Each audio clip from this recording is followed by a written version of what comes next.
One, and we are live. Hi, everyone, and welcome to the Solo Dev Roundtable, episode number 5, which is our monthly devlog where we get together and we talk about our sort of solo developer indie dev journey that we're all going on. We're all working on separate games, and we sort of just get together so we can discuss things and show things off and sort of show where we're up to and how progress is going, how much suffering we're going through at that time.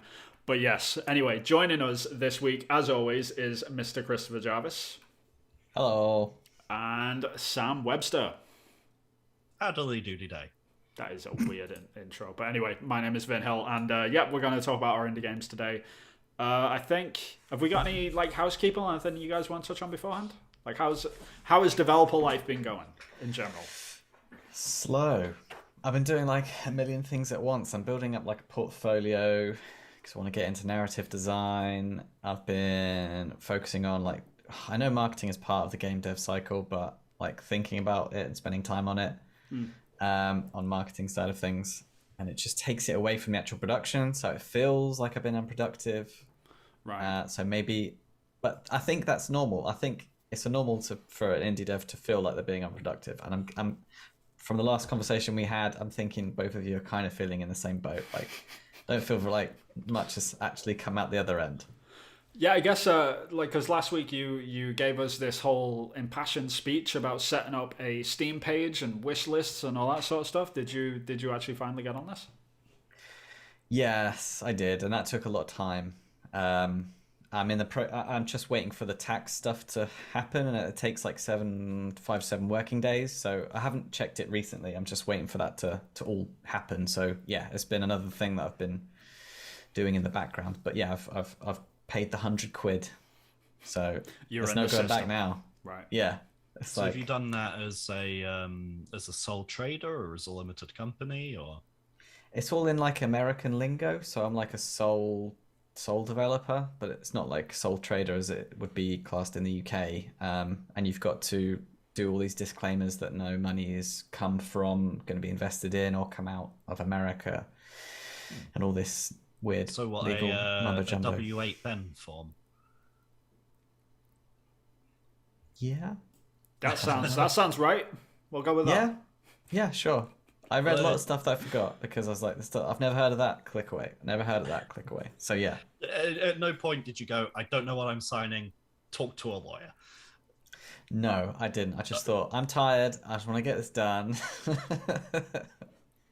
Just want to get this finished. And I've heard they're really good at, I've heard the customer service is really good, and I've heard that refunds for any reason are pretty good as well. If you never actually do anything with it, I've heard that they give refunds pretty easily. You get your $100 back. That's interesting. Yeah. It's 75. It's 75 British pounds because it's $100, and that's the exchange rate. Now. That makes sense. That was going to be my question. Thank you. Yeah. Good to know. That was good. But yeah, if you guys got nothing else to talk about, I guess we can dive straight in. Yeah. Yeah. Go ahead, Sam. So I had a slow month as well. I said last time that we'd be going to 2 different comic conventions and hosting a friend for a weekend and stuff. So I'd have to do probably evenings, if anything. So those conventions went ahead. But what happened sort of the week leading up to that first convention was so I work with mental health and wellbeing content as a digital designer, and one of the things we do is we highlight other people's content. And I ended up being forwarded a podcast about neuroscience and neurons firing in the brain, and 2 guys with PhDs on there talking about, well, where do these signals come from? What messages do they carry? And can we control or manipulate that to help battle anxiety, depression? Suppress, if someone's got an overactive amygdala, suppress those fight or flight instincts and that kind of thing. Which, fine, I'm just checking it over due diligence before we include it. Sure. And then they ask a question of, well, is that any different for an autistic brain? Do the messages come from a different place? Are the messages different in their tone or context? And that's a fine, valid question. I don't have an issue with that. But the other guy who's, PhD neuroscientist, it is his job to know better, goes, well, the problem with the disease of autism, and I'm like, it's okay. It's okay. That might be. I take words at face value. That's part of the package deal, right? I mean, that is a part of it, I guess. Yeah. Yeah. And it was like, so when we're trying to solve or cure autism, I'm like, again, these are the words he's saying. They might not be the words he means, but by the time he'd said it for a second or third time, I was like, we can't use this podcast. We can't. And it took me back to when I was diagnosed at 14, being told, this is possibly deep for a game dev podcast, but it is going somewhere. Okay. I promise. You will, because you're autistic, you will struggle to hold down a job. Romantic relationships probably off the table, and because of those two things, living independently is going to be. And here I am, 8 years into an instructional design career with a wife and 2 kids and a mortgage. So, fuck the assessor, right? Yeah, that's right. Yeah, totally. Yeah. But then a close friend of mine got an autism diagnosis as an adult. Fine.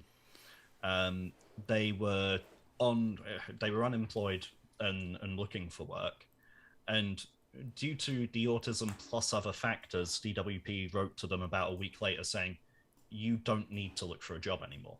And essentially, I took that as, the attitudes 18 years later, the attitudes haven't changed. And this was also during a time where we're going through an autism diagnosis for our son. Right. I was very nervous that he's going to face those same stigmas and assumptions and be told that he can't. And that really bugged me. And I entered this period of a week, 2 weeks, where I would describe myself as apathetic and emotionally numb. So I've been through various therapies, various counseling, a lot of different things to learn different coping mechanisms and such for my autism. Fine, I'm neurodiverse. There are things I can put in my toolkit or my arsenal. And like, if I'm angry, upset, whatever, that registers as a minus number. That's fine. I can do something about something registering as like a -2. Fine. There's information there. I can work with that. Likewise, when I'm happy, it's a positive number. So, I read this comic, that's a 4. It might sound really basic to describe it like that, but I'm like, I want more of that in my life if it's having that positive effect. Okay. And in this week to 2 weeks, everything was returning 0. And I can't do anything with a 0. I didn't want to watch TV. I didn't want to play video games. I didn't want to read comics. I didn't want to draw. I didn't want to make games. I just...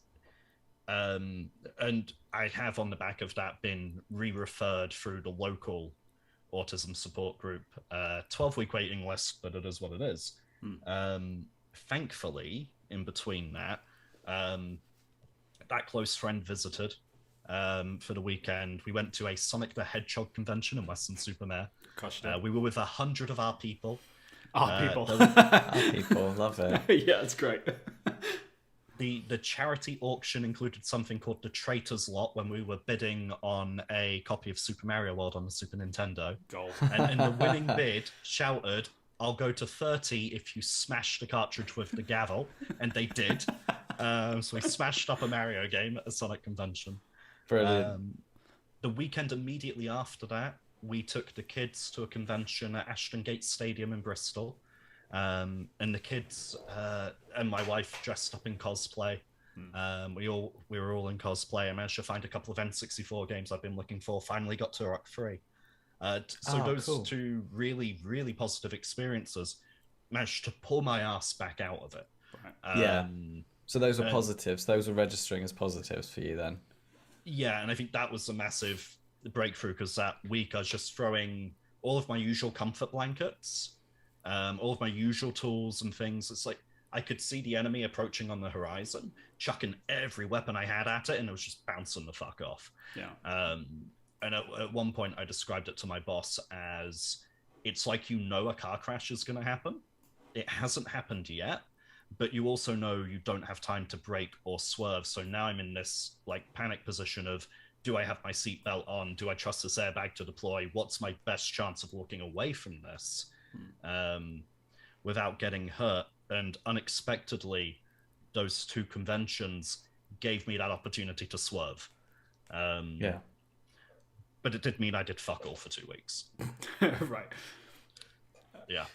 Well, that's totally fine. Yeah, I mean, that's the main thing. Yeah. It's absolutely fine. If you like, I took 3 months off like one Christmas because lots of reasons. Lockdown, just being isolated, being alone, just couldn't think of doing anything creative, and it just didn't bring me joy. So the major takeaway for that is I think every solo dev gets through those periods, and it's totally fine to not do anything, because the only person that you've got to worry about is making yourself like in that zone. And if making a game doesn't get you in that zone, don't make the game. And it's fine to just take a break. Absolutely fine, no problem at all. Yeah, I agree. I mean, like, one of the main reasons why we started this podcast was sort of to be like real about it, I guess. Like, and the reality is, like, we're not doing this. We're not hustling 24/7. Oh no. So it's. I mean, to be clear, the other 2 to 3 weeks since the last show, I have made some progress. Right. There was something to show during my turn, but Well, and when we're doing these videos as well, it's okay just to show the same stuff as last time, because chances are people aren't going to be watching the same thing, and there's probably more stuff that we haven't covered as well. Return viewers, what a day. I think at the minute, looking at the analytics, we don't have that problem. So you're not going to let anyone down. This is true. But everyone that does show up is new, so that's also a good thing, right? And we appreciate all of you. Indeed. Yes, thank you very much. Yeah. Please like and subscribe. All that sort of stuff. All right, cool. Should we talk about games? No. Yeah, we should. Let's. Please. Yeah. I'm gonna try and. No. It was a valid point, man. I'm glad that you brought it up. Very valid, because there's too many people that on a lot of these social media platforms and stuff. The stuff they're putting out is like the Instagram perfect version of look how good I'm doing at this thing. And marketing a lot of the time is to just show the good stuff, and it can make you forget that sometimes you need a break. There was this weird thing of, I don't know if we're ever not going to be seen as a freak or abnormal or the problem, if even professionals are still in that mindset. And so there was a very long blog post I made near at the time, which was essentially saying, if it's like my eyesight being botched, for example, or if someone offered me a cure for that tomorrow, yes, I would love to see the world in 16:9 3D rather than the 4:3 2D I currently have. I would take that in an instant. But if there was a hypothetical cure for autism, it impacts so much of my thinking and my personality, and I don't know how I would learn to code if I was wired any differently, for example. I probably wouldn't want that cure, but I don't know that someone wouldn't try and force it on me. Right. Yeah. I mean, it's like that whole adage, like you gotta adapt and overcome and go with the strengths and all that sort of stuff, and like and any weakness that you got, you can use it as a strength, and that's like a vital sort of thing as well. Like we all have to do that as solo devs, I guess. At some point, you've got to tackle that in whatever way, and your weaknesses can absolutely be a strength. Like me, I'm a complete introvert. Like, I'd rarely go out, but I've got a game to show for it, sort of thing. So you've got to you take all the positives, right? But it's all now good. When you've got a network and schmooze and market that game, then I'm screwed. It's difficult. Talking people. Yeah. Yeesh. Yeah. So this So what have you been working on? Yeah. So it looks the exact same. I apologize to everyone that's like looking at this and be like, we saw this last week, then like nothing is different. And you're right. Like, it all looks the same. But a lot has changed in the background, which I'll sort of go into. The main thing which I worked on this month was UI stuff. Still got Zombie McBiteface over here. I've got a nice new font, which is kind of pixelated. Oh, I like that. Yeah, it really, like, as soon as I put that in, I was like, now we're talking. Now it looks like a game. But yeah, it took a while for me to like figure that out. It was still using the smooth is that text. a paid asset, or is that one you made, or? No, it was a free one that I found, a commercial free license one online. You can, if you're using TextMesh Pro in Unity, you can just drop it in, and it works great. It works perfect. Yeah, I love Text Mesh Pro. It took me age. I used it and then I didn't use it for a long time, and then I forgot how to implement fonts into it, and then I forgot you got to press the one button to generate the maps, and then it started working again. Yeah. Yeah. To Text Mesh relook at Pro a is like tutorial. the basic like Unity text editor thing is just it's awful. Like I'm surprised like they haven't just completely absorbed Text Mesh Pro. They have to an extent, but I'm surprised it isn't like just the standard for Unity at this point. I'm surprised they haven't bought it out, but yeah, you'll Sort of like what they did with the tile map system, where it's just like, oh, we'll just buy you and have it as standard. exactly, yeah. So, Yeah. It's the easiest way. Yeah. So we've got a nice new font in the game, which is great. I can still do all my usual stuff. I can still tap through everything. Everything's on the controller now, which you saw last month as well. But now we've got this whole menu now. So now we can see UI. Is it going like halftime as well in the background? Yeah, so I'll kick him off so you can sort of see it. So that's pretty cool. So I can, it's like it's slowed down as well. I can actually just change that. I might just, I'm not sure if I'm going to leave it on pause or not yet. Like it's one line of code anyway. But if the game starts to take a hit, like in terms of frame rate or something at any point, then I'll probably revert back to it just being a still frame. But for the time being, it's a pause menu, which is great. That does actually pause time because it's a pause screen. Duh, you know. Is that a post-processing effect to blur the screen? Yeah. So I've actually got like 7 cameras set up now or something, and if you use a Cinemachine in Unity, it's actually really easy to just make new cameras and switch between them. It's just basically you can set every camera to be a certain number, and then you just change main camera number in Cinemachine, and it just switches between them like instantly. Like it's really great, and it's the same. Like I've got a different camera for my pause screen. I've got a different camera for my menu. That's why it zooms in a little bit, and you can also set that up and actually animate them and stuff, and that's actually how like this sort of cutscene kicks in as well. That's a Cinemachine camera that kicks in and swerves and moves. Then you can, like, as it goes black, it switches back to the other camera, and that's why. So it's actually just a load of different cameras that are getting handed off to each other, rather than like having one camera that you have to constantly program and move around and be in the right place. So it's actually easier to make more cameras than it is to just try and code one for this sort of thing in a weird way, but it works out. It's great.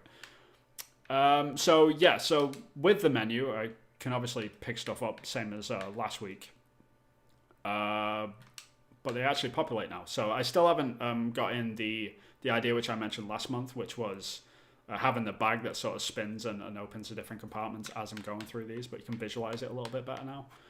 There's obviously buttons on the screen now, like button prompts, so you can actually, so I can tell the player exactly like how to actually navigate through this without a tutorial, which is going to be great, because I really don't want to do any tutorials for this game. If I can avoid it, like if I can just show, not tell, I'll feel a lot better about stuff. But I haven't got the bag in there yet, but the actual contents of the bag is in there. So I've got icons now, and they're all like, I've got my empty icons as well, which populate out.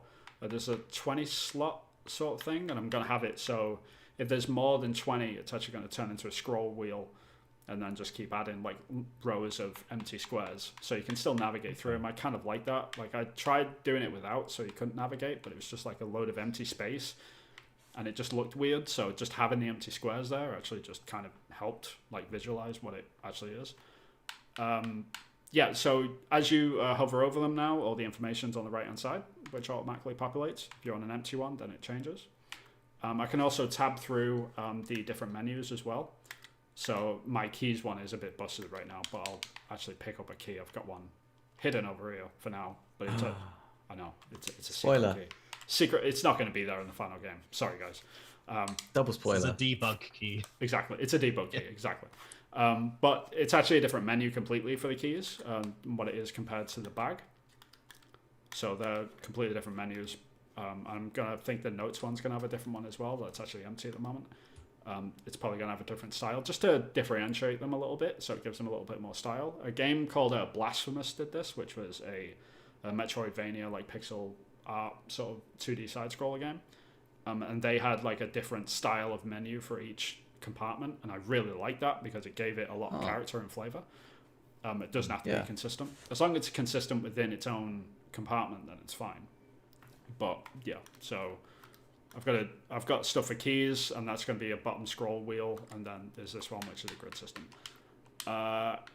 The biggest thing which I worked on with this UI system, now more than anything, was the fact that I can combine items now, which is kind of took me a while to figure out, like, to get this working on a controller, because like normally on these sort of point and click action adventure games, or not action adventure. I need to stop saying that. Point and click adventure games. God, I'm so like pre-tuned to say action adventure like in this day and age.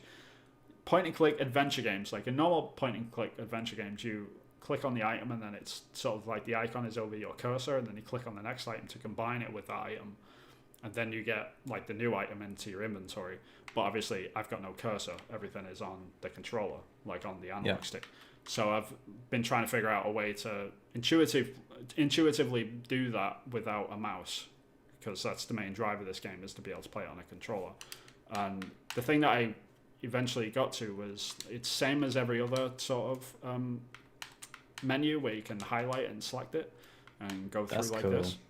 So it sort of shows that you're holding it in your hand and then like you're trying to combine it with something. Place it. Yeah. Nice. I like that. That's really cool. But the good thing about this is like it's not just in the menu. So if I back out the menu altogether, you're still holding it. You still got it. And the icon's above his head. He walks around, and because of the dots that I've already got pre-set up, which I went over last month, I can actually like plug that directly in. So whenever I get close to an item, it automatically snaps to it and says, hey, do you want to combine this with that item?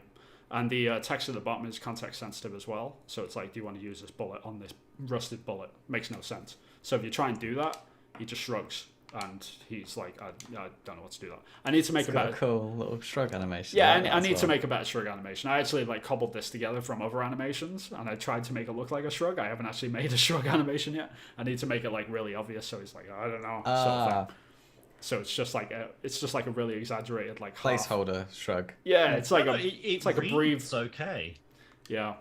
It reads fine, yeah. Especially with the head going down into the neck. Yeah, that works. It's just I think I want to lift up his forearms. You're gonna bring the arms up. Yeah, just a little bit, just only a fraction, just so it's like just That's a nice.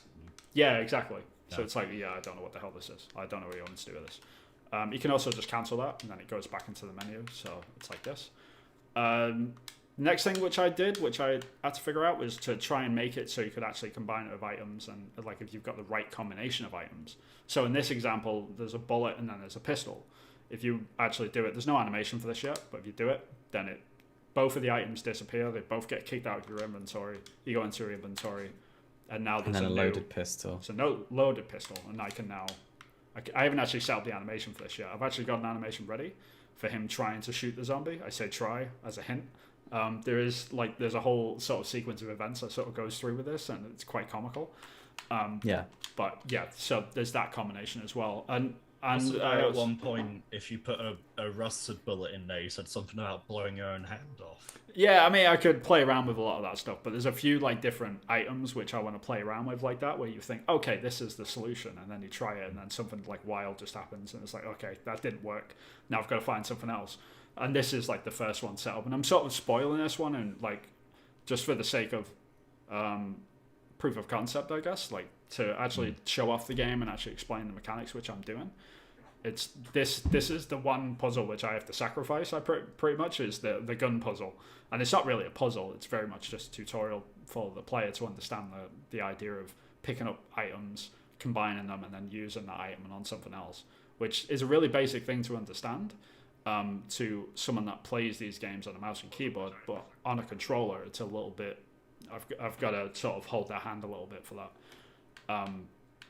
So I also set it up so it happens in the menu, but it's a little bit buggy at this point. Like I did have it working today, but like another bug happened where I can actually combine these in the menu. It occurs like this. It disappears. Yeah, so the selection icon is like I just need to reset that so it actually works, and it still works all the same. It's just after the combination, it needs to reattach to the icon, so it's like that gets automatically selected, so it's ready to go. So is the idea then that you could load several bullets into a gun?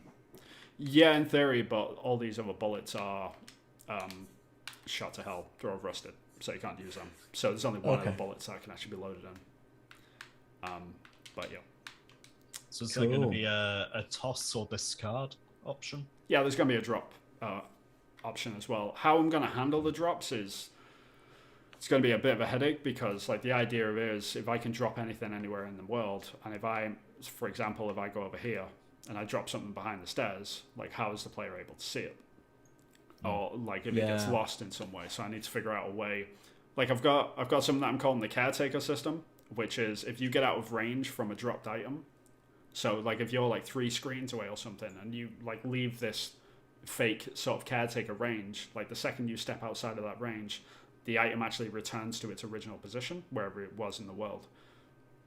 So it's sort of like this ghostly thing, like that's like cleaning up after you, but it's actually a really elegant way of sort of sorting the items out in the world. So if they do get lost, if they fall through the map for whatever reason, they like get dropped behind another object like this so you can't see them, the player will always have access to them in some way. Can either do it that way or it can do like another caretaker system, which I was playing with as well, which is every item that I've dropped and I get out of range to it, then it automatically gets dropped into this trash can or this bin that I'm stood next to here.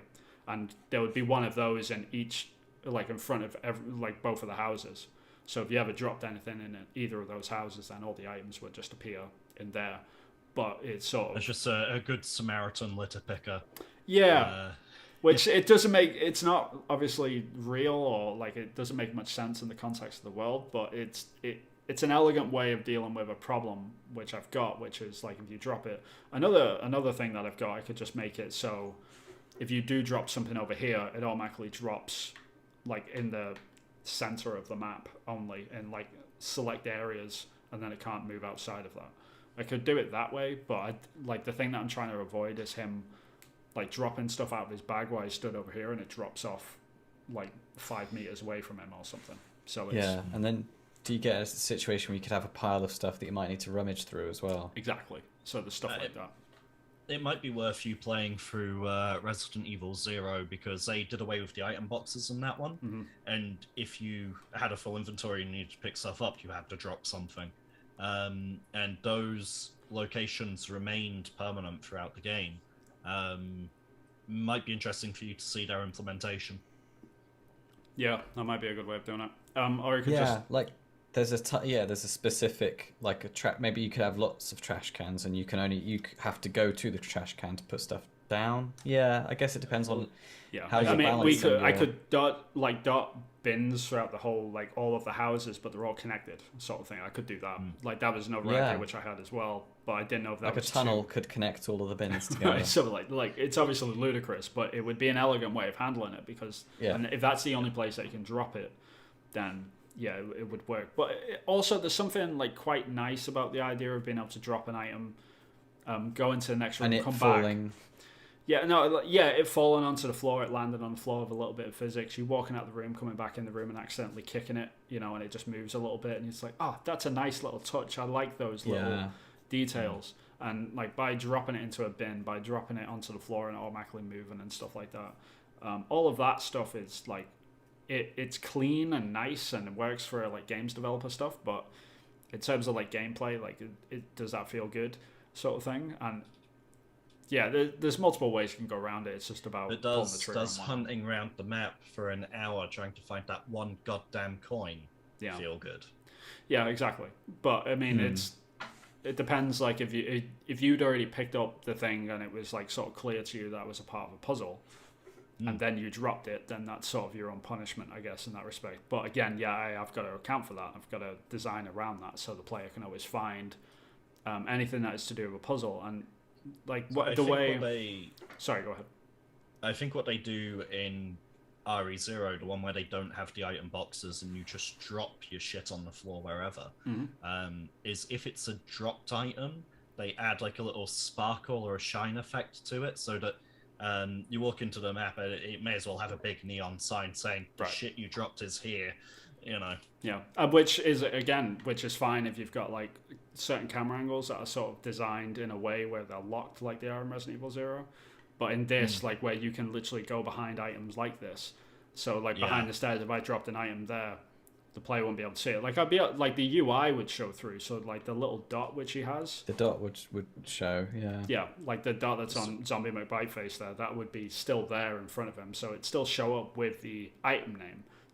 I'm pretty sure that would be enough. but I that's think that would be enough. Yeah. Yeah. Well, so here's an idea for dropped or discovered items. right. Even stuff that you look at and you decide not to pick up. You're already making UI icons for them anyway. Yep. You could have just a little icon above them. Sure. Yeah, I mean, yeah, there is that as well, but it's more about, like, I don't know if I want to reserve the icons being over stuff for, like, this, you know? Like, it's, like, having too many icons on the screen is something else that I'm sort of wary of. Like, my favorite game of all time, as, like, both of you guys know, is Eco, and that game just has no UI. And I love the fact that it's got no UI. Yeah. It's one of my favorite things about that game. It's just the sound of the wind and just you doing your thing, and that's it. Like, there's no UI. It doesn't really feel like a game. It sort of immerses you completely, and even Dead this Space annoys me a little bit. Dead Space did something. Yeah. What did they call it? Diegetic, where it's Context. everything that you look at actually exists in that world. Isaac is actually looking at it. Be that a computer screen. It's all holograms. Like, his health pack is the light. The lights on the back of the suit. Yeah. Clever stuff. Like, great design. And it's stuff like that I really appreciate, that sort of level of detail. Like, I'm okay with, like, having a load of crazy UI and menus like this, even if it is as limited as can be. But this isn't the game state, in my opinion. Like, this is the menu state. You go into the menu to get something out of your inventory. But when you're in this view, I want it as clean as humanly possible. That's why, like, everything, like, the only things that you really see is the dots. That's it. And, like, I'm even debating if I should set a setting to say, okay, everything that has got a dot, like, maybe you can turn off the context sensitive stuff that's on the bottom of the screen, so you don't even see that. Have that as an option, so if people don't like that either, they can turn it off if they want. And it's trying to design around them sort of restrictions has been really fun for the most part. So it's kind of like, it'll be interesting to see, like, how I handle the give them the customization options. And and that's easy to do. You know, like, it's literally just put a tag on it. Yeah, it's one tag. Just super easy. If you like it, then you should have put a tag on. Pretty much.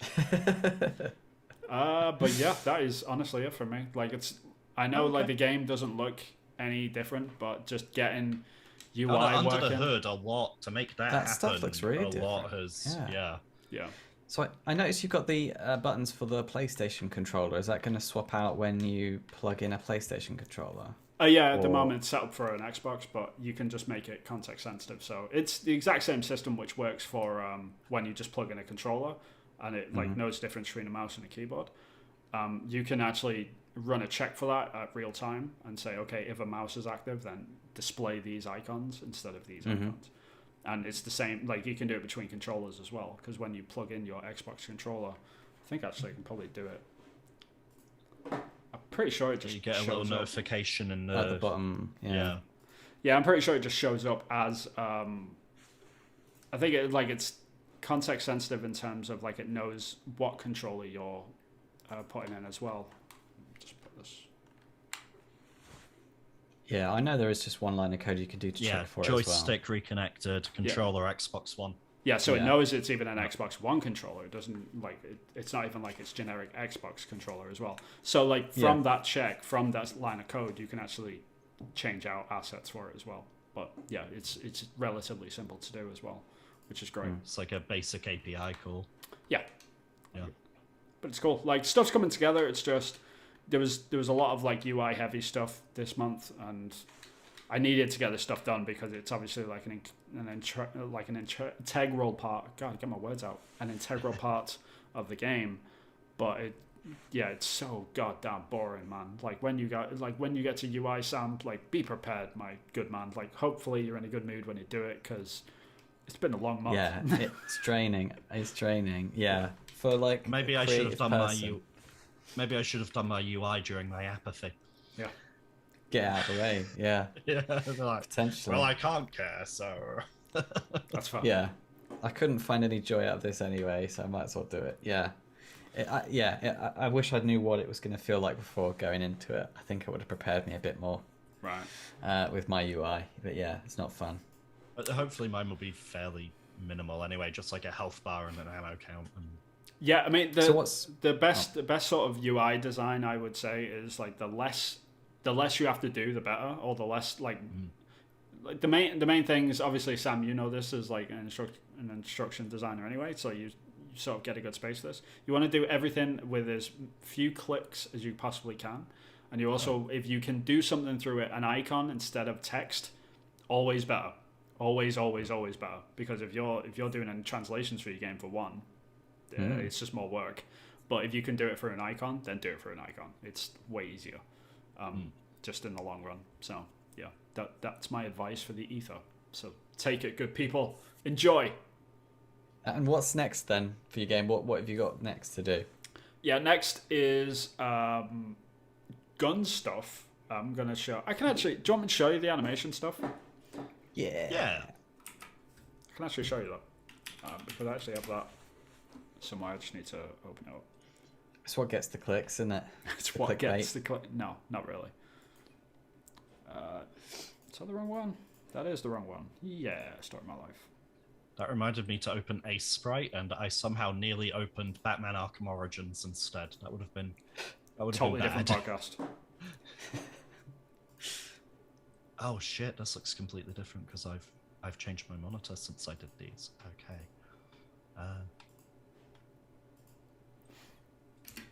For those who haven't heard me humble brag to these two, I upgraded to a 4K PC monitor.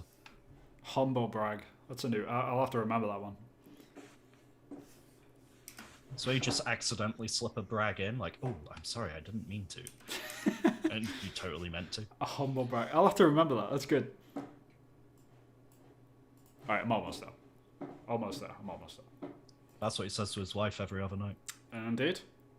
Well, she enjoys it. That's all that matters, right? Almost. There we are. Well done.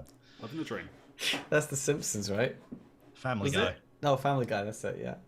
It would be on The Simpsons, would it? Of course not. Just Homer going, almost. You guys can see, right? Yes, we can see it. Yes. Yes. You're carrying a big paper bag. Yeah, man. Big blurry mess. No, I'm joking. So this is That's what his wife makes him wear while he's going, almost. This is going way too far.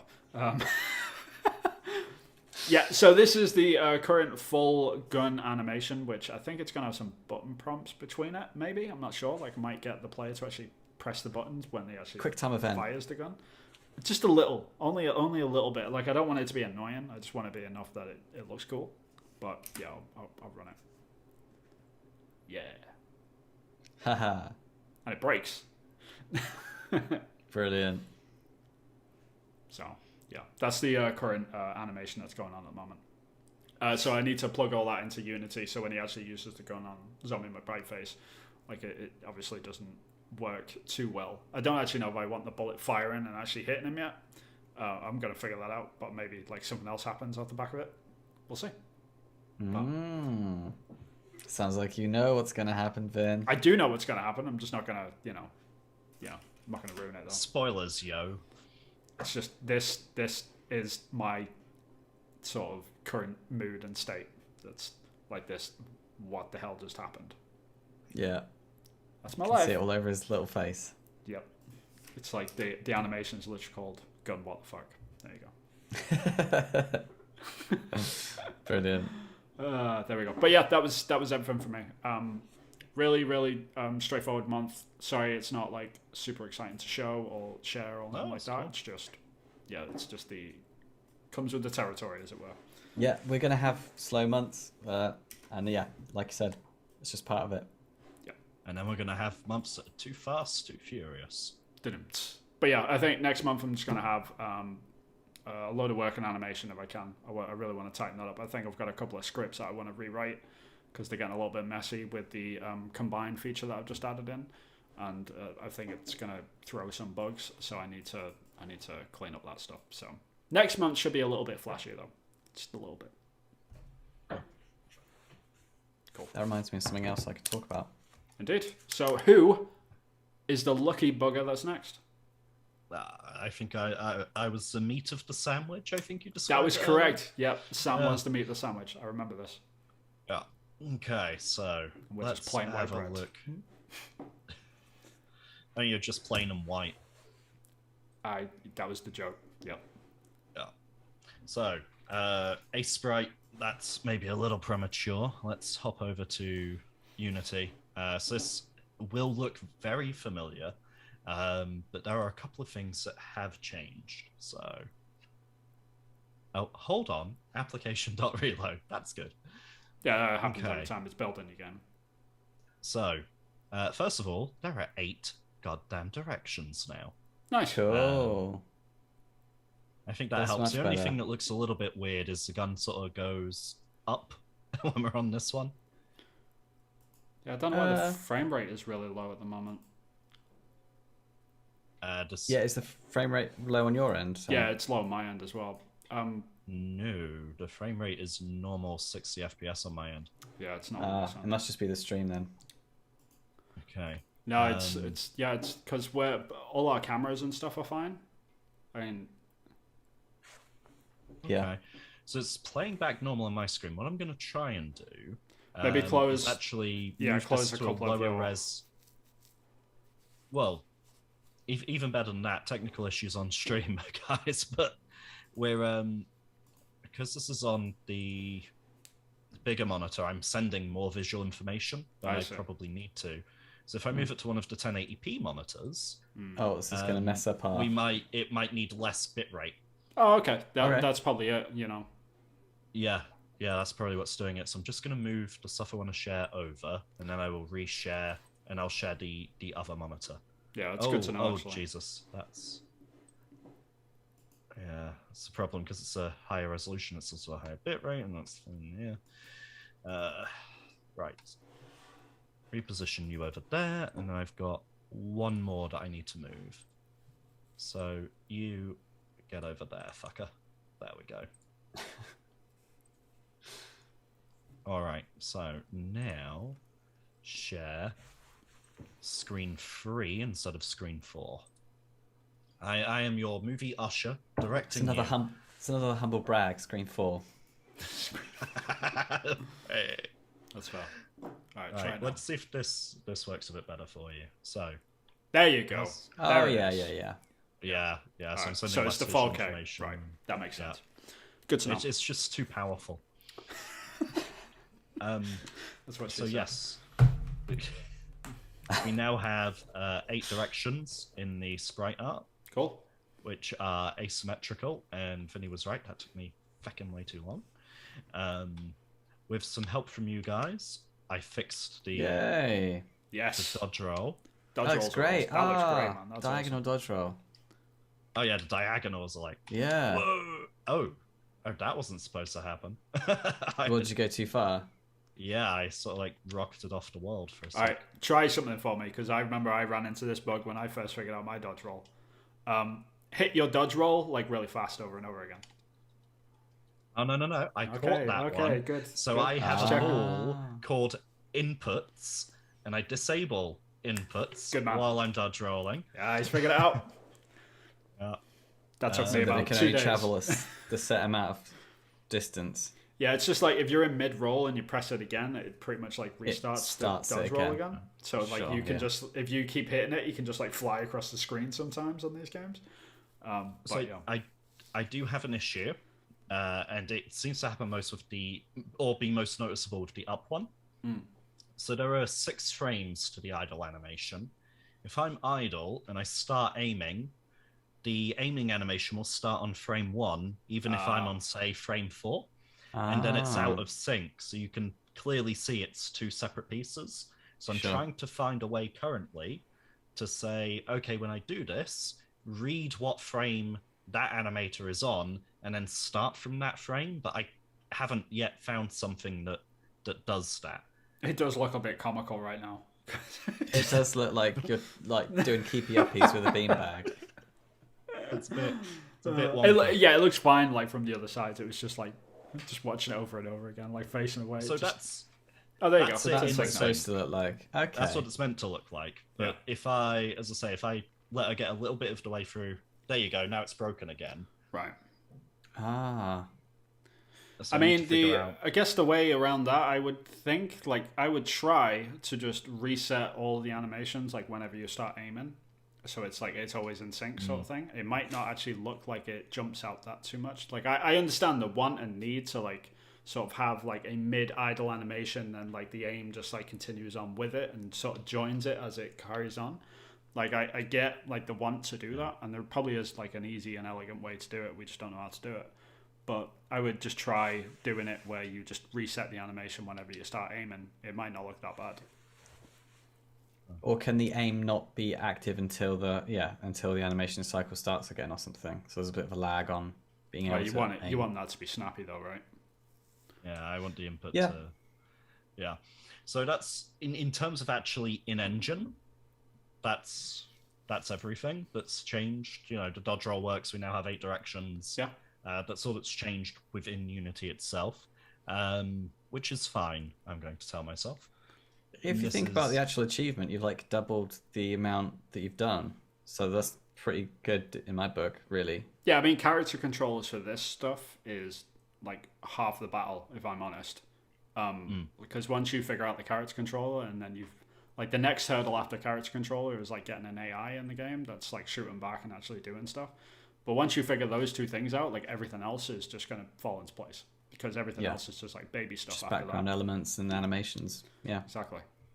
Yeah, so there has been some... So I said last time that I was going to look at enemies next. And that's where I currently am, is looking at enemies. Cool. What I'm probably going to do for a graphic or something to shoot at is I might just recolor the main character, give it like a different color, whatchamacallit, jacket. And different then just have jacket? that. Yeah. Just like What, color like the jacket swappable? blue, or... No, just so I've got someone to shoot at.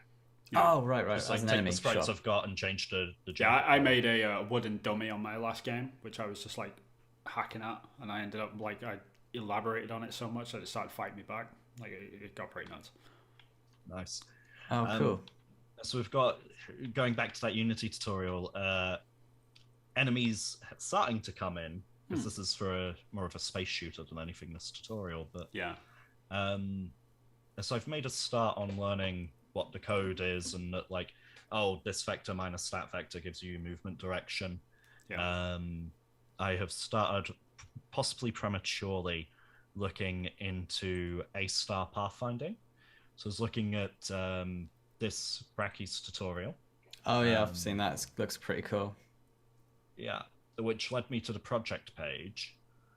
And there is both a free and paid version of this, but essentially it's getting around, because I'm not using 3D, I don't have the nav mesh functionality.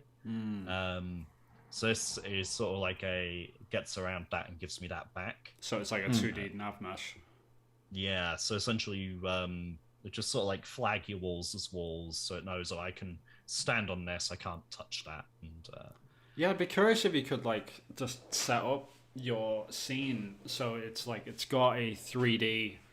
It's technically 3D, but your camera's in 2D. It's all in orthographic, and then you can still set up the nav meshes and everything. It's just like but the nav mesh, instead of being on the floor, maybe you could turn it onto the side somehow, so it's like it's stuck to. I don't know. Like I don't know if there'd be a way around that, but yeah, maybe a way of doing it or finagling it, but that remains to be seen at the moment. It is certainly an idea, at least. So that would get people, moving towards. And I started thinking about, well, what do I want the enemies to be? Because if we're looking at, say, just over 2 hours, because it's a long. It's that Steam refund window, right? Right. So you want it to ideally be just over 2 hours. And I'm like, okay, so just shooting the same kind of guys is going to get boring. How am I going to vary it up? What kind of enemies am I going to, put together and combine? So started looking at games I play and how they do it. If you... The better part of creativity is stealing. I know, I grew up with the Sonic comics, Nigel Kitching, Richard Elson, and they were at this Sonic convention, and they got up on stage for a a panel. And Nigel Kitching basically went down the list and was just like, So, whose favorite element from those comics was the Metalics and the Brotherhood of Metalics? How there were like 1,000 Metal Sonics with a leader, and people were like, yeah, we love that shit. Daleks. Yeah. Everyone looked at each other like, what? He's like, I completely ripped off the Daleks. Yeah. No, just reskinned them, gave them a new name. He was just like, who likes the Draken Empire from the comics? Stole those. They're from here. And just like went down a list. Yeah, it's true. I mean, inspiration it can come from anywhere or anywhere. You know, like first and foremost, you start with what you enjoy because that's what you want to sort of work on, right? Exactly. So you got the Time Crisis sort of people in grey jumpsuits. Well, so I looked at Time Crisis initially because that's where a lot of the like go action sort of vibe came from. Yeah. And I started writing some things down. Now for this, I did break out my PS2 copy rather than just watching a long play. I'm not that lazy yet. I was sort of sitting there and going, so for Time Crisis, it's colors. And it might be because it's a reflex action game, but you can probably see on screen already. Blue enemies, just in your own time, it's fine, whenever you get round to them. Yeah. They're kind of very, they're not a threat. Red, accuracy. They pop out, their first shot will hit you, but they don't shoot that often. Right. So then, and this is more in Time Crisis 3 than 2, and maybe I should have put 3 on screen instead, but yellow tend to be ammo for weapons. Earlier games, they're just bonus points. They get that high score up, but certainly in Time Crisis 3, you shoot them to get ammo for your other guns, so they're more fun to shoot than your pistol. And then you've got the white enemies who are sort of special enemies. They usually have unusual weapons or what have you. Color coding is one way to go, but ultimately I look at a lot of these enemies, apart from the odd melee enemy or the odd grenade enemy. Yeah, they're all the same. Exactly. They largely do the same thing, and like that's not going to hold. Yeah. I mean, even Time Crisis is... How long is this long play? 27 minutes. And I'm aiming for a little over 27 minutes, about 4 times. Yeah. So then I started playing Uncharted, mainly because it's a good excuse to play Uncharted again. Sure. Yeah. And Uncharted does it differently. Uncharted does it by weapon. Yeah. So you've got your guys with pistols, and that's, again, very much, get round to them in your own time. They're not... Like, they turned up too. They get a participation award. Cannon fodder. Yeah. They're what we call like noise generators. Like they just add noise to the battlefield sort of thing. So they just add to the combat chess. But yeah.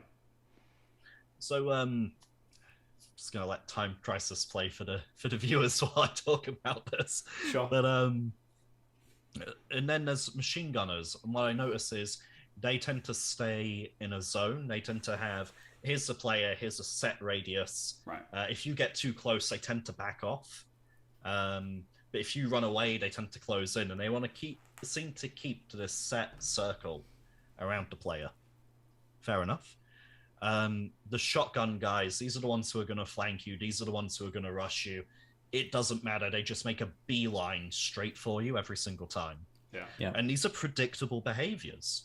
I've actually written on this piece of paper, I don't know if the webcam will pick it up, but it just says, snipers, take a guess.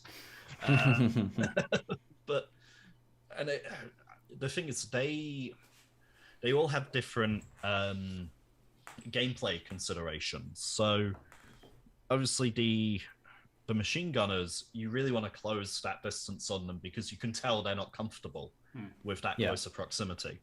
Fine. The pistol guys, as you say, noise generators, they can just help the power fantasy. The shotgun guys suddenly become a much higher priority target. Because they're going to be in your face, and they're often a 1-2 shot kill. Yeah. And then the snipers, and although this is not, there's no graphics for these yet, there's no code for these yet, this is still game design. This planning is usually what would go in the game design document more than anything. Tell you what, Sam, you should watch the No Clip documentary for Doom 2016.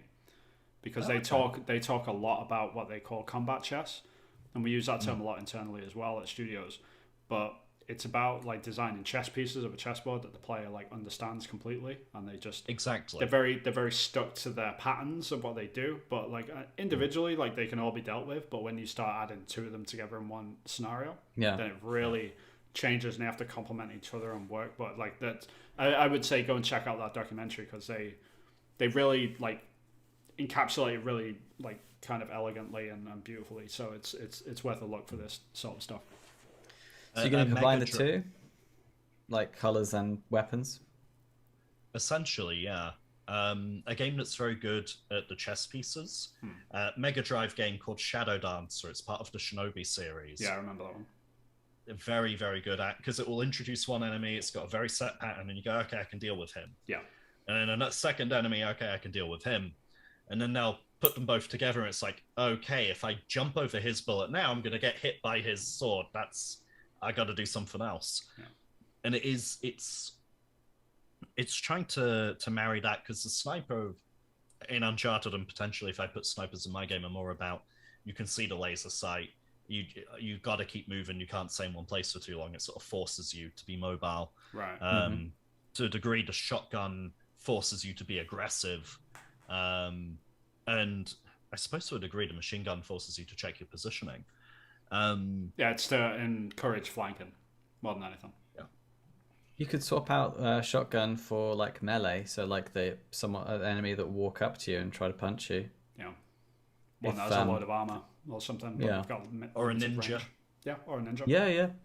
Yeah, it's about like what you want to do is like really design for distance more than weapon type, really, because like that's what the weapon types do, right?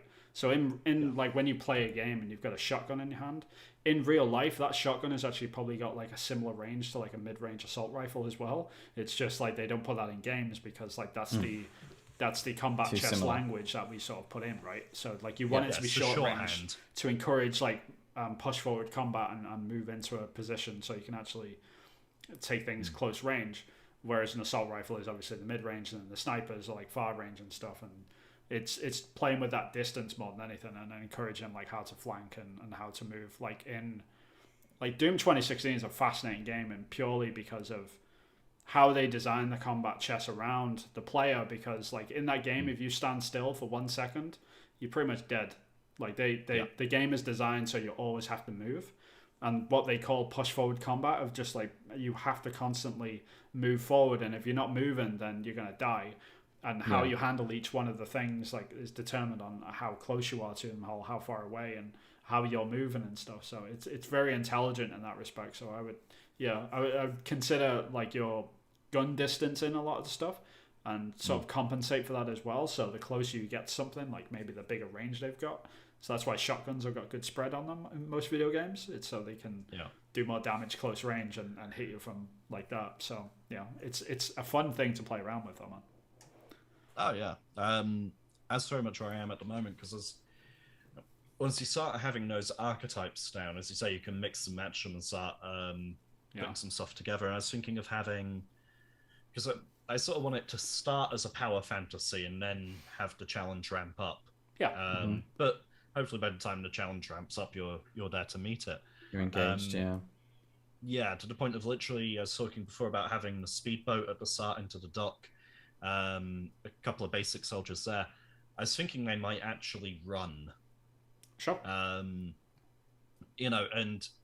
that gives you this opportunity to, they're freaking out. And that runner type is just, ah ha ha ha. And then I got to thinking about the grunts from Halo. Oh, and, yeah.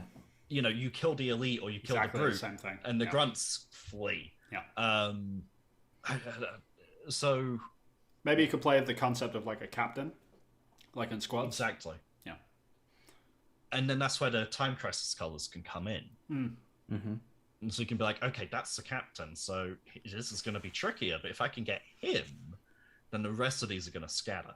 Yeah. And then I can, and then that keeps the power fantasy. And the other side of it I was thinking about as well is I want the player to have, I was thinking 4 weapons originally, although I had a happy accident when I was doing the bullets for the handgun that would make a nice flamethrower effect, so I might end up with a flamethrower in there too. But and I was thinking, do I give these weapons out at the start, or do I have each boss holding the weapon? Yeah, do that. Do like increment it Oh, out. yeah. Don't give them all at once because you'll kill it. Yeah, there'll be nothing to look forward to for one. Like you should give them the first, like obviously you start with like the pistol or whatever when you jump off the speedboat, right? And then get the second weapon relatively quick, so then they understand like there's more weapons coming in the game and it isn't just a pistol. Then once you're over that hump, like relatively quick, then you can actually stretch it out quite a while before you give them another weapon. But yeah, I would absolutely stretch it out because otherwise you're just going to be like, if you're not leveling up or anything and you're just constantly like holding the gun trigger down and you've got all your weapons and you can just switch between them, like yeah, it'll be fun for a little bit, but are you going to keep someone there for the whole experience and draw that out? Probably not. So that's the and this is balance, I right? looked at Time Crisis 3 again for this because it starts you off with all the game's 4 weapons. It's just that the other weapons are empty. And it's so the pistols are infinite ammo, but everything else is limited ammo, and you have to shoot the yellow guys to get your ammo up. And that's fine, because then you're making a risk-reward decision. You're thinking, okay, do I need this ammo for later, or will it help me through this scenario? And I thought, where have I seen that before? Tomb Raider. The dual pistols in Tomb Raider are fucking infinite ammo, and then you get you start finding shotgun, Uzi, and Magnum ammo long before you actually find the guns, but they're fairly spread out and incremental, right? Yeah. So you could almost combine the two and say, okay, so we limit the ammo on the other weapons, but also we dish them out as you defeat bosses. I was almost thinking that, get it to them quickly. Speedboat crashes, they scatter. If they're running towards a gun cabinet, then you just head straight to that gun cabinet. You've got your machine gun to start you off. Yeah. Yeah. Yeah, I mean, you could do it in a way where maybe you drop in on the speedboat and there's like, I don't know, someone's like, oh, we've got ammo dropping in for you. And then like the ammo drops in on like a parachute or something, lands on the beach. And all of the bosses from the game like run up to it and steal it all. And all they leave you is like the next ammo, and that's it. And then you kind of get a hint of all the bosses as well. You could totally do something like that and just play with it. I'm not saying like you should do that directly, but you could play with that sort of idea, of just like, free ammo, we've been waiting for this sort of thing, and they all run away. And then like the next time you see them, like, oh, you're the guy that stole my ammo. It could be like a good joke with that. Or maybe the captains do it, like you could do it like that. Yeah. That was, maybe the captains only drop ammo for the special weapons. Maybe that will be the... Yeah, that could be a way of doing it. But yeah, it's just, so there's a lot more planning in my head than actual getting stuff in Unity or Aseprite, but it's still all progress. Yeah, no, it's a good place to be. It's one of the most exciting times to be in a game. It really is. Just sitting there and thinking about the game, and like when you're going to sleep and you're just like running all the different situations. Yeah, it's actually really fun, because that's when you fall in love with it. Like that's when you're like making it in your mind and you're just playing all the different scenarios out in your mind about what it could be. It's really fun before you even put anything pen to paper. And then when you start putting things pen to paper, it's another stage. So yeah, I love that stage. Just the thinking about it. Yeah, enjoy it, so much so that I'm making my own game in production, but I'm in the thinking stage of my second game, and that's also fun. Dangerous. Shouldn't do it. It's dangerous though, because I love my second game more already. This might sound weird, but I intended to stop sharing Time Crisis a little while ago, but my meeting controls are not showing. Vin, can you like force my screen to stop sharing, or Time Crisis just wants to be seen? I forgot how good it was. It was actually really good. I had never seen this far as well. In the arcade, I never got to like ever saw the first couple of levels. Never saw. Oh, there we go. Thank you, Vinny. It's all right. The last thing I was gonna say, which I got distracted from. So the sniper seems to largely be about keeping the player moving, and you mentioned Doom as well, always moving. Something I noticed in both Time Crisis and Streets of Rage, of all places, is there is a timer ticking down at the top, always. And it's like, you've got to clear this screen to get another 10, 20 seconds. You've got to clear this screen to get another 10, 20 seconds. Right. And I don't know, I'm debating whether that fits with what I'm trying to do or whether that's too derivative. I mean, That's if it was something I anyone else that I was having this conversation with, I would say, yeah, you should take that out because like that's a bygone age that we should probably let go. But this is Sam Webster we're talking about, and I don't think there's a game that Sam Webster like holds dear to his heart that doesn't have a timer ticking down in the top right hand corner. So it's sort of Even Sonic, the timer ticks up. If it hits 10 minutes, Then you're you're dead. done. Yeah. yeah, but who's that for? You know what I mean? It's one of That's- those weird that it's kind That's of because of life and level. Like you got to change hands. You can't just keep playing. No, that's it for was- who's it's for. it's a It's an additional time pressure.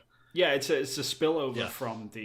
from the arcade machines, and it's the same reason why earlier all the like early sort of Mega Drive games had like coin slots on them and stuff, even though it's a console game. Like you don't put coins in it, but the concept of putting a coin in, like you've only got one life left and then you have to like hit continue.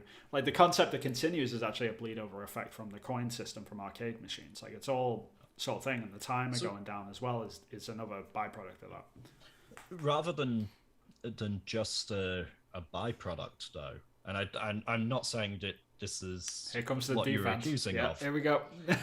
I'm just joking. Go on. So I'm thinking that I want this to be fast-paced, kinetic, that I want the player to always be moving, and what I don't want it to turn into is, there were parts of Uncharted where I was behind cover a lot, Yep. and I was waiting a lot, and I was letting the enemy come to me a lot, and I want to discourage that behavior. And actually, that constant timer ticking down discourages that behavior. Yeah. The other thing is, you want people to play more than 2 hours. So is your timer going to be like 2 hours, 1 minute? Do you want to discourage people from Finishing the game and then just finishing the game Yeah. with a timer? Yeah, I mean, there are other ways around this, and there's another reason why I'd encourage you to go and check out the Doom 2016 video, because how they get you out of cover is really interesting. And if you can sort of implement a couple of enemies in the game where they force you out of cover, like maybe they even spawn behind you, or they're coming off from different areas of the screen, or if like you can set up a system so if the player stood still, then it throws more enemies at you or something, that are flanking round and trying to get Or behind you and stuff. Just do a time minus time.time. Yeah. To see, okay, it's been 3 seconds, compare the player's position 3 seconds ago with the player's position now. Yeah. If they haven't moved outside of this range, chuck a grenade their way. Yeah, it's stuff Sure. like that. You can do. There's elegant solutions around to it. Yeah, for sure. Or like, are you even going to have like a cover system in the game? No, there'll be obviously shit to run past and hide behind. There'll probably be pillars and boxes scattered about, but no formal cover system. This is, Are they going top-down to be? shooter. Are they going to be destructible, for example? Yeah, that could be a way of doing it. If you're hiding behind a wooden box, it can only take so much punishment. Yeah, Yeah, I mean, they're elegant solutions. Yeah, this is very much like a high level sort of discussion anyway, because like once you get this stuff in game and you start testing it, you will naturally come across solutions for this. Okay. Like, so yeah, I would be excited for that bit though. Like that sounds like a good challenge. yeah, to it's sort a of fix. fun. It's a fun thing. Yeah. Yeah. But the thing that a timer does is it almost limits you with what you can and can't do. It or also it's an discourages exploration. That's the problem with timers. Like it makes you go faster, if anything. So if you want people you to can fly give the through your game illusion. in half an hour, then Yeah, that'd you be can the way give to the do it. illusion of urgency without having a physical limitation on it, I think. Yeah, music But is I a totally very get- good way of doing that. I get that the nostalgia is there for the timer, and it has its place in history, and you're doing a super retro game, so Yeah. in Yeah, that respect, maybe it you wouldn't should fill out lean hand. into that then, like just go all the way into the whole retro thing. Like, oh, you need to put in a coin or something. You make it like an animation of a person putting a coin in when you hit start on the main menu and stuff like that. You could play around with that. You could really lean into it. People would So like obviously that. I've got the pixel camera and everything on already to get, even when things are at say weird angles, it'll still be pixel aspect ratio. But even just like the def and respawn, just have like a little hand come up with the coin. Yeah, you could do Yeah, that. totally. Yeah, play with it, man. Or like the timer might not mean end game. The timer might mean difficulty ramps up something else. Yeah, that'd be an interesting idea. Reinforcements in. Music goes double time, red flashing, all that sort of jazz. Yeah, that'd be interesting. Like a helicopter comes in, drops some more troops in, you're like, ah, crap. And then the timer's like half the time next time. Yeah, I would play with that, man. I mean, if you're leaning into that tropey stuff anyway, like on purpose and having fun with it, and there is an art form to put in like a layer of cheese in that stuff. If you're doing that anyway, I would go head first into that, man. Like all the way. Yeah. I am currently dealing all in. Yeah, do it. Yeah. I would lean into that sort of stuff then, if I was you. And you're in this great stage where it's like the exploration stage, especially because it's just in your mind. Like you can think of all the different possibilities, and then you just whittle away the ones that aren't as good as the golden nuggets, and then that turns into your gameplay loop. Yeah. Cool. Good stuff, man. Yeah, it sounds good. Exciting times. Really cool. And see, you can do like when you're working in your mind, it's still work. It's like you still get the end product at the end of it. Like it's still a process you got to go through. Oh yeah. Yeah. It's great. Cool. I think what changed. Oh, sorry. No, what go ahead. changed was getting the character controller more or less working. Has unlocked sort of that confidence thing of I spent a long time on am I going to be able to do this? And now I've built some confidence up there. My mind is more okay. Now what do I want to do? Right. Sure. Yeah, and that's the best thing about working at character controllers because it's like I said before, it's much of the battle. And once you've figured that out and you've got a character running around, you're just like, okay, now I'm just adding stuff now. Like I've got the core pillars. Like the game is a game. Like I can play this. It's on like I can feel it, like sort of thing. And that's important. So it's exciting times, man. That was cool. Cool. So, Mr. Jarvis. Hello. Least and last but not least. Oh. Least and last. How nice. Are you going to be showing a 4K screen as well? Is it all going to screw up? Or it's not 4K. It's like 2K. So we'll see what happens. Okay. See what happens. So you've got what 1440p or? I don't know. I know that it's got lots of color. It's like a true color one. So it's like a RGB. Oh, HDR. Let's do a quick move test. Yeah. A what now? A little bit of a move test. Oh. So we can actually, it's low frame rate, same thing. Oh, okay. I can don't play in full screen mode maybe, or move you over to the other. No, it's not going to make a difference. No, it's trying to send like all of your resolution, so you have to switch monitors basically. Okay. Or right-click display settings and just bump down to 1080 for a bit. Display settings. What on your desktop menu? Yeah, so on your desktop, just right-click any empty space, display settings. There you go, and then scroll. No, yeah. So 1080. 1920 by 1080. The second 1920 by the second one down. Literally the second one down. Yeah. Keep changing. Okay. There you go. Yeah, I can already see your mouth moving better. There you go. Okay. Don't worry, I didn't show anyone your desktop. I hid it away. Oh, okay. So no one could see it.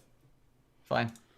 There we go. So I've added in the top there the name of the level for the first few levels. So I'm just getting the first 3 levels sort of tidy. Nice. That's much smoother. I've added in these background elements, and we've got this lightning that sort of goes along, animates. It's very complicated animation because it's following the bolt of lightning. Yeah. It's really that was fun to do. Actually, it was nice and different, but I don't know how much it's gonna make the game look a bit more frame ratey, or I don't know what it's going to do to performance. I'm running on an okay machine. Yeah, I mean, it'll add something. I'll probably add like a little bit somewhere, but like for now, I think it looks absolutely fine. And I've got this particle effect coming along. I don't know whether or not this is all looking a bit busy. Maybe I've been looking at it too long. And the fact that the lightning, you've got 3 different lightning elements. So you've got a foreground element, a mid background element, and then a far background element. And they're all on the parallax effect. So the actual level is moving at a different rate to everything else in the screen. And I don't know if it's good or bad. I would, if it was me, in my honest opinion, like I would make the background so it was a bit more blurred, and then that would fix it, I think. Sure. So make it give the impression of because it's like you said, I think it's too noisy at the moment. Like I like the effect and what you're going for. I just think like it needs to be sort of massaged in a little bit, so it's sort of a bit like so you actually feel that distance. Like the parallax looks great, but I think like if you added a blur to it, I think that would take it to the next level. Okay, There's also yellow with red is a very good combination, but it's also a very powerful and striking combination. If that was white lightning or blue lightning, not the cider, then that could also take the edge off a little, just reduce that contrast, grab less attention. Yes, I was thinking blue lightning could possibly be a way to go. These particle effects, how are they looking? We've got two different particle effects. One's the little ones coming in, and some of the big ones running in. I was going to slow it down a bit. I think it's moving a bit fast. I think it's good. It's just in context with the lightning and stuff. Like everything's busy at the moment, so it's kind of hard to look at it, like compartmentalize it almost. If that makes sense. Sure. Yeah. What I like is that the big ones are heading towards that portal, which is the goal, the objective. So you're sort of very subtly telling the player where to go, which is fine. But then these other little ones that come in and scatter more randomly, they're distracting from that. Yeah, they're meant to be like light. They're meant to be background elements that are like lightning. So I don't know whether or not it's too in your face. I could make them a lot smaller and dimmer. Yeah, that might help. I think it might also be because of the like the ones that are running along the lightning sort of tracks or whatever, because they're pretty much the exact same element as your like other particles that are going into your portal, because they're the same sort of visual language. That's probably why it's confusing you for that. Yeah. But individually, like everything looks good. It's just I think it's just massaging it all in and getting it. Yeah, it's a bit noisy, a bit busy. So maybe I don't need to use the same visual language or background elements. I could it doesn't need to be a circle. It could be just like a ball of light, I suppose, like a small ball of light. Yeah, like maybe just like not an orb, but just like a gradient, like a circle gradient almost. So it's just almost like a little spark. Yeah, exactly. Maybe you could maybe even animate it, like so it's just going between 3 frames as it's going along the track. How do you mean animate it? Like the actual the element itself. So not animated like in terms of its path, but the actual thing itself. If it has like 3 frames of like different sizes or something, it could look like it's even shimmering as it's going through. Ah, it's interesting. So the thing that you're actually animating along the track, you could make that an empty game object, and then whatever you place inside of that, it's still going along the track. Right? Yeah. And then you could animate that object, whichever's inside of the game object, and then that would sort of look like it's, like going along. Yeah. I even thought about adding a particle effect to it and making it look like it's sparks coming off. Could do that, yeah. Yeah, that'd be cool. I could do that. What I really liked, though, I did a little TikTok about this and on Twitter, was when we've got these orbs, the green orbs that weren't supposed to be in this level, so therefore they're for different levels, but they just weren't deleted. But when the light that I've got is going behind the orbs, it really pops. It does that there you go. Light effect, which is actually really cool. I really like it because there's lights on those background lightning effects, but they aren't lighting anything up because the environment is just blackness and lightning. So you can't really see the fact that light's doing anything until these orbs are here. And so I was like, well, do I keep the orbs? Like, do I change the color of the orbs? Do I change the opacity of the orbs? But like the effect of it lighting up the surrounding is actually kind of cool. That's quite striking, kind of accurate as to what lightning would do. Like if a lightning bolt was goes through clouds. Something. Yeah, that's exactly right. It's reminiscent of lightning lighting up the clouds, which is kind of cool. But again, it's even more busy because there's even more like elements. So yeah, I didn't know whether or not to change the opacity and maybe keep it with the same color scheme. And then I was thinking, well, if I have blue lightning, then everything's blue, then that might be less messy. and change the opacity. This, and then change also the where it is, so that the orange is in front of the blue. What do you think? I might even go the other way and say that, shock is usually this state of being frozen. I think actually having the lightning static could be a better representation of the emotion. That's interesting. Yeah, never thought of that. Yeah, you do need to shift the color of the green though away from it. The problem that you've got is the conflicting colors. Like, there's a whole thing around color theory. You can go and look it up. Like, go and look up a color wheel and go and check out something called triadic color combinations. So if you have red and orange, then the triadic to that, I think it's blue. Yeah, I think it is. Yeah, I think that's right. So if it's I've been cheating it for years. If you go to Adobe, there's an Adobe website which generates palettes for you, and it's based on all of the rules. So you literally put in your main color, and it gives you just a list of the other palettes that could be put with it. Yeah. Okay. So I would look at that. Oh, something happened there. Oh yeah, the thing.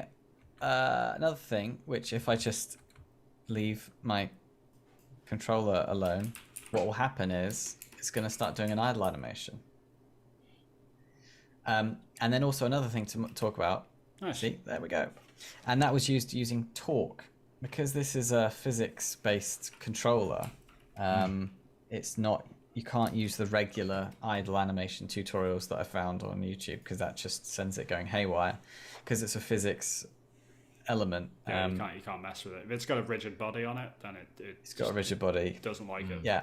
So it's using a force. So I'm applying a force. Oh, something's going wrong there. Look at your little orbs are going up. My little lumps are falling apart. Oh no! Oh, no, Live bugs. Separated. Oh dear. That's not good. What happens if I move around now? It snaps back. Well, that's kind of cool. Yeah, that's interesting. That could be a game mechanic. So what I think might be happening is maybe that's okay. I've got a theory as to why that might be happening, but yeah, the particle effects here aren't consistent to the first level because of where it's placed. It's more in the center. It's getting more of the balls going into the actual vortex, and so the middle is being populated by the remainder of the balls, the orbs. Sorry, Orbs, Chris. Decided on this. So I think it looks kind of cool, actually. It kind of makes it look more like it's a cell. But yeah, something's happening with this torque, where the longer it happens, the more it's floating off into space. Might need a clamp. Oh dear. I think there's a clamp that's missing, potentially. Yeah, but that's an easy fix. But to get it working was so difficult. Like, I got it working, and then I couldn't see it working, and then I had to get a clamp, a joint that clamps them together. Yeah. And then now this is happening. Now this is happening, which I think it might be because it might not be the original version of the player, or maybe there's something happening with the clamps not engaging, or is or isn't. Oh, I don't know. From what I can see, it looks more like as they're turning, they're starting to have collision data either with the main body or each other, and then that collision data is causing them to move and judder away. It looks like they're staying now. So they're staying now. So there'll be something that's with the second level. Maybe I don't know. I think it's probably just to do with the prefab. I think I just haven't. I think the simple. Oh no, it is moving. Oh, there it goes. Yeah. Oh, okay. No, that's a bug. Okay, I'm gonna have to figure it out. A simple solution is just to add more clamps on. I've only got one clamp. And I think that's... you see how it pushes the main body away, and then it's almost like two magnets pushing on each other. I think it's to do with clamps. I think I just need to add clamps to all the balls and it'll be fine. I think. Okay. I'll give it a go anyway. But it snaps back, which is kind of cool. Yeah, that's an interesting sort of effect though, isn't it? Yeah. One thing I would say about the idle animation, I would start immediately. Like as soon as you let go of the button. Do you reckon? Yeah. Because I think like that weird moment of just like it being completely nothing happening. Still. Like you would think, like you're in, if it's like a water sort of scenario, like if you stop and the momentum just carries on sort of thing. Like it'd be weird if it just stops, froze, and then it starts doing it almost. Like it's like the little guys are getting bored almost, instead of it being like an idle animation sort of thing. Okay. That's interesting. I kind of like the sense of movement it conveys, because it already adds to, you spin and turn a bit when you bounce off the walls. Right. If you always had a degree of turn anyway, sort of be like this old Masters of the Universe toy I used to have, which is constantly, it was like a spinning top, but it was one of the villain's vehicles. Right. It'd be like looking at that from a bird's eye view. Oh, okay. I was thinking I could add the spin, because I've got the spin code. I can assign them to like the triggers as well on the gamepad. So it just doesn't do anything, but just for fun, you can change the direction of the spin and control it when you want to with the triggers, just for funsies. What if they span, say, clockwise when you move right and anti-clockwise when you move left, just to give the player a little bit of feedback visually? Yeah, that's doable. Up in some of the levels of vertical and not so much left and right, so I'm not sure what they'd be doing then, but yeah, that's an interesting thing I've not thought about. The easiest thing is just to fix the bug at this stage. But yeah, that's interesting. I've not thought about that. Yeah. That's a good one. So yeah, that's happening. So there's some things that are happening. Cool. So yeah, I'm still trying to make it look nice. It feels like it feels like it felt nicer before, and I'm adding more things to it, and it's feeling not nice. But I'll definitely try those. I see what you're trying to do. It's not like you're going in the wrong direction or anything like that. I think it's just about how you're taking them elements and sort of massaging them in, so they actually like feel like they are cemented in the world almost. But because like when I first saw like the lightning effect, like on Twitter when it first showed that, like it looked really cool because it was probably like a lot smaller as well. So like it looked like the background was probably a little bit more blurred maybe, and that's probably why I connected with it so much compared to like how I'm seeing it now, which everything looks like really clean and sharp, which is great if that's what you're going for. But yeah, I don't know. I kind of feel like if the background was a little bit more blurred, then it might make everything pop, and it'll probably be less noisy and stuff. What kind of happened was that the brush I was using, I was just not being very efficient with the sizings, and when I was saving the elements, they were just blurry. Like, so it wasn't an intention. Nice. So you looked into it almost. But so I made it crispier. That doesn't look as good. So so now I can actually add blur to it, and I would try and do it through maybe a post-process effect, maybe. Like do it for it's happening again. It's happening again in the background. God. Yeah, I mean, if you can do it like a post-process on the camera instead, that might solve all your problems. So you don't have to win. Because I think at the moment you're sort of going into each individual element and blurring them in Photoshop and then exporting them out, and then you've got like 5 different versions of each element, which is a bad way to go because you want to reuse as much as you can as well. Well, these is only going to be in 3 levels. These visual elements again, which is another thought I've had. Like, do I do different? I need to start reusing assets for sure. So I need to think about how I can reuse background elements in different levels, which represent different emotions. I've been working on UI as well. Cool. And let's see. So yeah, we can quit to main menu. It's still in work in progress because my friend came around and she play tested it and she got confused because when you plug in a controller, it auto-populates the first button that I want you to auto-populate.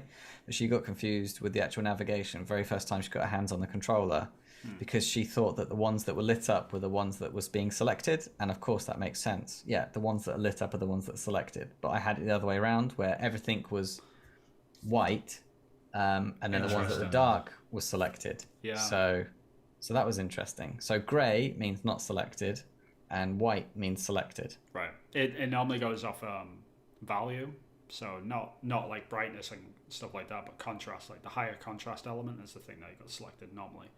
So I can see why she's probably came to that. So I think this looks a bit better now. So this looks like they're selectable, and this is with the mouse and keyboard. When I plug in the controller, then this one is highlighted like this, and then you can move that around, so you can go left and right and up and down and select the ones. And these show which ones are unlocked. So these are unlocked levels, and these ones are locked. And we've got the scroll. I've been through all of this like over the past month, so I know your pain. So that's all. And I've got a reset progress to test it to make sure it's working. Right. This is just a debug button, and it won't obviously be in the real game. But the downside is I can't figure out how to do an debug button so that I have all the levels unlocked. So now I can't test out the menu system without playing the whole game, which sucks. So would it be a button that just whichever flags are being unset, you set them all? It's a system where it's looking at the last level that was played. When you play a level, it unlocks the level that's 1+. So I guess I could just play the last level and that should unlock everything. That's a simple workaround, I guess. Yeah, or there's got to be a way to flag that in code, like really easy. It's got to be. There will be, but I just can't figure it out. I just copied a tutorial. I copied like 2 or 3 tutorials and cobbled them together. So what I'm thinking is when you hit the end of level, it just sets a bool for that level complete, yes or no.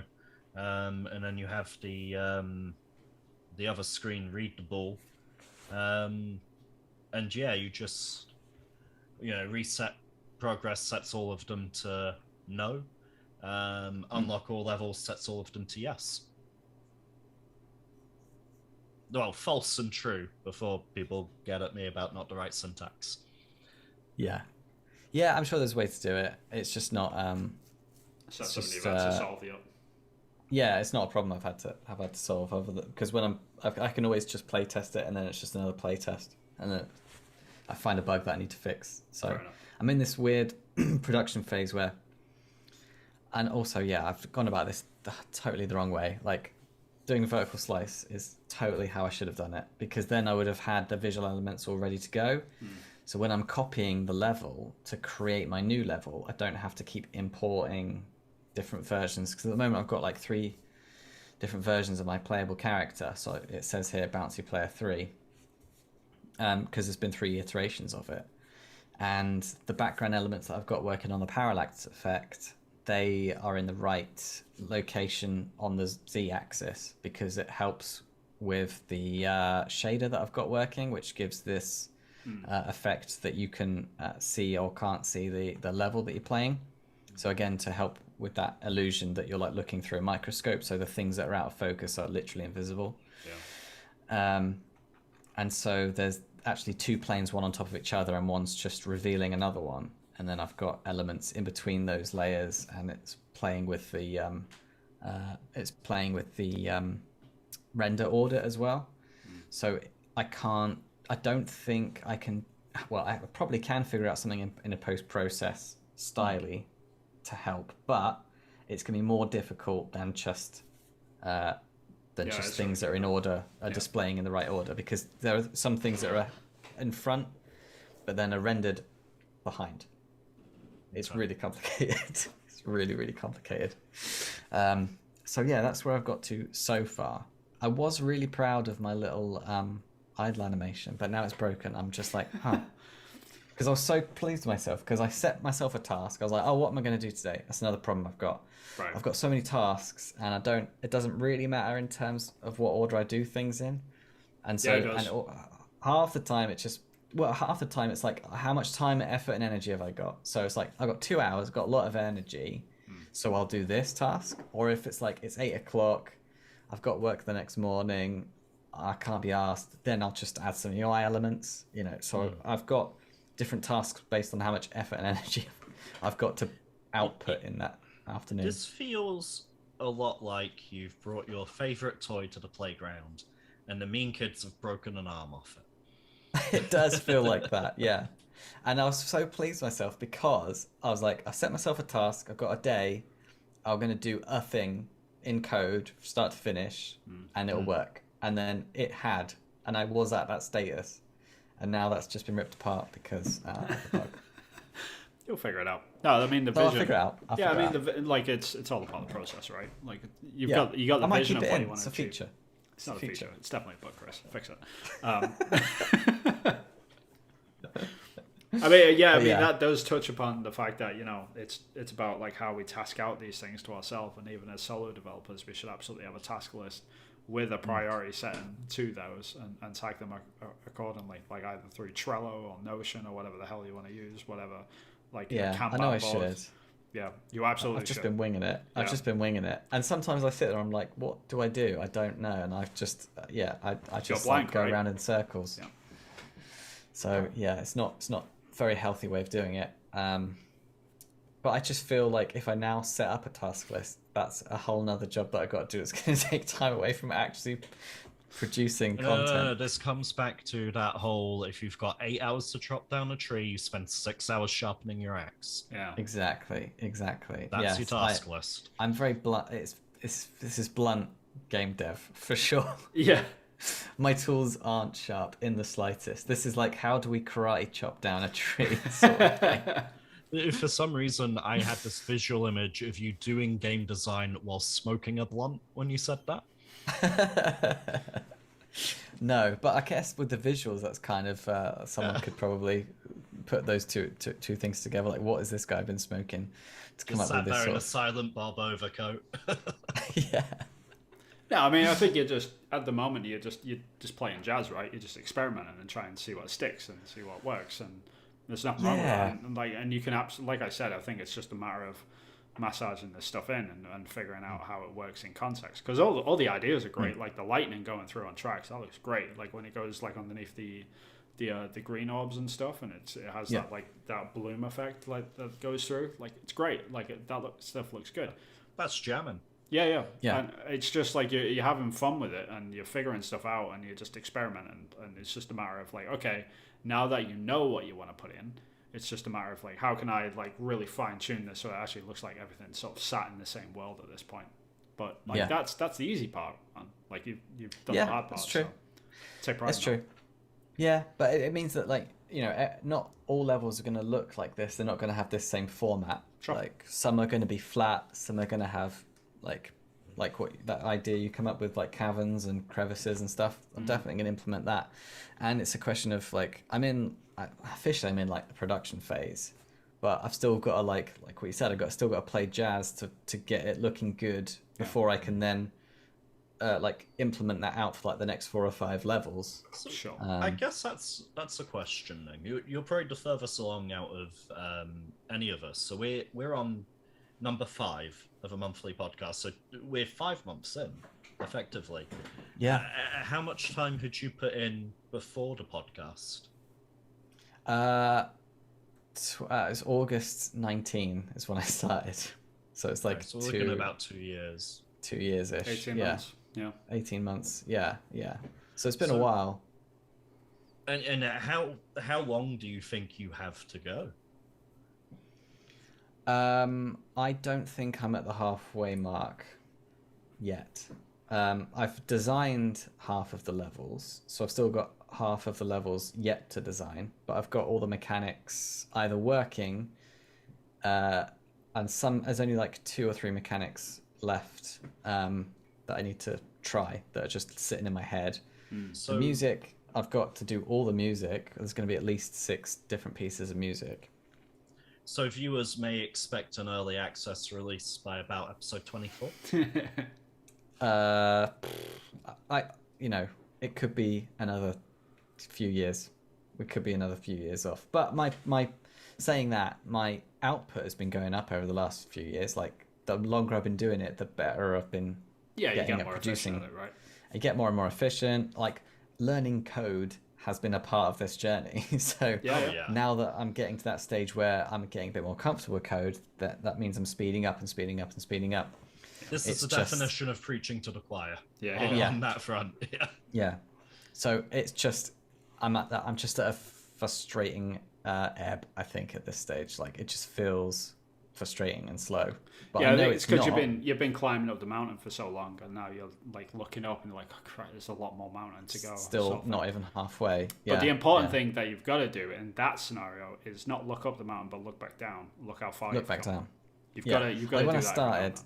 I never would have been able to make that orb rotate at all Yeah, with I mean, using code. this is the thing, right? Like you've got to put yourself in your boots where you were 2 years ago, and ask that guy how impressed he would be about how far you are and what you're at right now, and ask him Yeah. like, okay, would it be cool if I was at this point and I had like all these levels set up and I was just working on idle animation, I had a little bug, I need to fix it out, like ask him like what he thinks of it. He'd be like, this is awesome, like I can't wait to get to that. He'd be like super dope, like excited about that, to get to that point where you're at right now.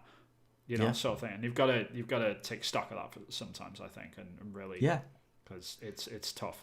Yeah, Totally, and being able to debug as well, like and go. I think I know what's wrong with that because of code, and I think I know what I need to do to fix it.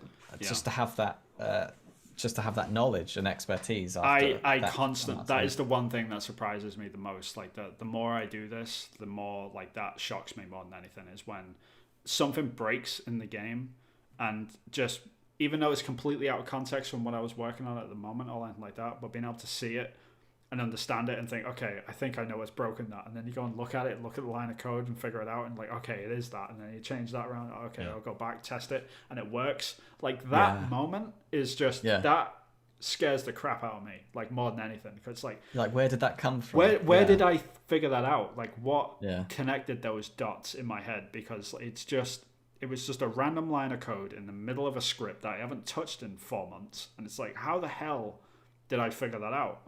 And that scares me sometimes, because that's just weird when that happens, Because you think, how do I train that, and how do I get that even more efficient, and what do I learn? How can I learn from that when it's something that you can't even grasp in your mind? It's I don't know. So obviously, developing e-learning for a living and having used RPG Maker before, there is a lot of that logic. Almost made it through an episode about RPG Maker being made. It's never going to happen. Just putting that out there now, and I don't know if it's part autism brain as well, but a lot of that sort of logical problem solving part of coding seems to just be like, oh yeah, of course. Right. I don't know. I don't know if that is anything to do with autism, because like I think it's very much to do with an artist's sensibility. I think it is, and I think the fact that, because I'm in that same boat, Sam, I do the same thing where, because I'm so fine tuned into art constantly, like I'm a 2D artist for a living. That's what I do. I'm a concept guy, and I'm constantly thinking about the visual elements of stuff that you don't really think logically for the most part. It's very much to do with nebulous like feeling, and just like you have good taste, right? And you've got to implement that good taste into your pieces and all your work and all that sort of stuff. But then coding sort of takes you out of that bucket and puts you in something completely different, and that is stimulating as hell, because it's something completely different. So like, and having that like element of just like, okay, nothing visual, I'm just looking at a black screen in my case, so that my IDE is in black and it's just lines of code. Like there's no, like, I'm not thinking about composition, I'm not thinking about color theory, I'm not thinking about like, oh, how am I going to get this 3D model in to do a paint over and stuff. Like all of that is completely out of the window. You're just a fish out of water, just looking at this stuff like, all right, the only way to break this down is logically, and that's it. And something about that, which, I don't know, like I really enjoy. And that's another reason why I really enjoy creative writing, because it pulls me completely out of the visual pool. And it connects something in me that is just, it's just different. And I think that's what does it more than anything now. It's just more to like naturally being inclined to like, I guess logic puzzles and pattern recognition and that kind of thing seems to be helping. Yeah, I think that the stimulation side of that, it definitely is, just because it exercises a different part of your brain, which makes it 100%, interesting, and and you're automatically sort of drawn to it, because like, I don't know how to do that. I haven't figured out that puzzle yet, and the game design is the hardest puzzle of them all. So you just constantly, this is really, you're just solving puzzles. Yeah, I'm loving how diverse it is, the process to make a game, because it's so much to it, and so many different hats you have to wear It really is a good analogy. Like you have to put on so many different hats that are totally different from each other in terms of skill set, but you get to exercise those different parts that are within you, and you think, I don't even know if I can do this. It's like, well, you can to some degree. So you could take that two ways. You could have exercises in train and improve, or you could have exercises in, ghosts, possessions. Yeah, it's something's coming out of you. Yeah, you got to get the spirits out of you. But I feel like that creatively, for sure. Like it feels like there's something in me that I need to get out into people's hands and wait, no, that sounds wrong. Need to get out onto Steam for people to not helping download. Chris, not helping. There's something inside of me I need to get out. I've been telling Michael Jackson for fucking years. Yeah, I'll do it. He's not a problem anymore, Sam. I don't know if you heard, but he's not around. It's just... Anyway. Yeah, we should close this thing out. It's been going on. That'll be our first community guidelines violation. Indeed. Yeah, it's been a long one. It's been 2 hours. We really need to cut these things down and stick to 20-minute slots in the future. Yes. Well, yes, we do. Sorry. Next episode will be trimmed. We won't trim it afterwards, but we'll get it down. We'll do a timer.